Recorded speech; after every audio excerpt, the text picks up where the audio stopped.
Hello and welcome to the classic Hollywood movie you should know. I'm Nate Washburn. This week, the movie is The Road to Utopia, starring Bing Crosby, Bob Hope, and Dorothy Lamour. Now, The Road to Utopia is the fourth in what is known as the Road Pictures, which were a series of movies made with Crosby, Hope, and Dorothy Lamour. They're these buddy comedies. They're hilarious. They're surreal. The whole point of these movies isn't the story, it's more the jokes, the comedy, the songs. So the gist of the story, Hope and Crosby are these two vaudeville entertainers who scam an audience. They have to run. They end up on a boat to Alaska where they're going to make their fortune with a gold mine. They get caught up with Dorothy Lamour. There's a mistaken identity with these two murderers where Hope and Crosby, they pretend to be the two murderers. It's really, the story is secondary to the comedy between the three main stars. Now, it is amazing that these three huge megastars, these were three of the biggest stars of the 1940s, that they were able to come together to make all of these road pictures. The chemistry between them, between Hope, Crosby, and Lamour, with the jokes, they really seem like really close friends who are just having a ball picking on each other. And even up to today, buddy comedies often get quoted in reviews as having the best on-screen chemistry since the Road Pictures. What I really like about this movie is there's a weird surreal element to it.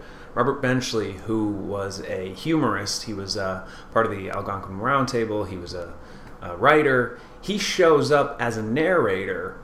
What happens is the movie pauses and weirdly, like, a corner of the screen rolls up and Robert Benchley's head sticks out and he comments on the action. It's a really bizarre thing that is just quite funny throughout the movie.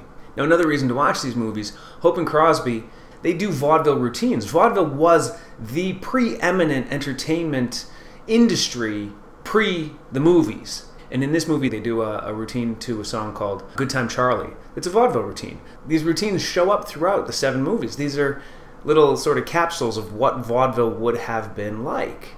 Now, the film was finished. They finished making this film in January of 1944, but Paramount held off releasing it until February of 1946.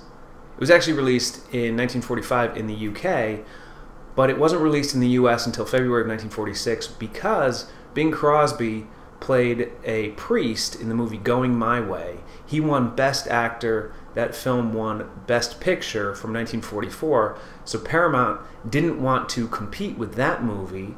They held off this silly, surreal comedy and waited to release it until 1946, even though, again, it had finished filming in 1944.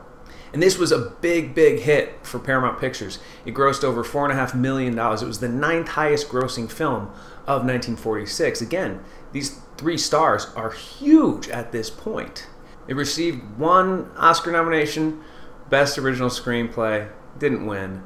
But again, this movie is just sort of mindless humor. It's really entertaining. It's fun to watch. So if you're a comedy fan, if you like Bob Hope, if you like Bing Crosby, if you listen to Bing Crosby's music this holiday season and you're wondering sort of, you want to know more about him, watch The Road to Utopia. It's I feel like the best entry for the Road Pictures. It's a good place to start. It's a funny movie. I love it. This week's classic Hollywood movie you should know. I'm Nate Washburn. Keep watching.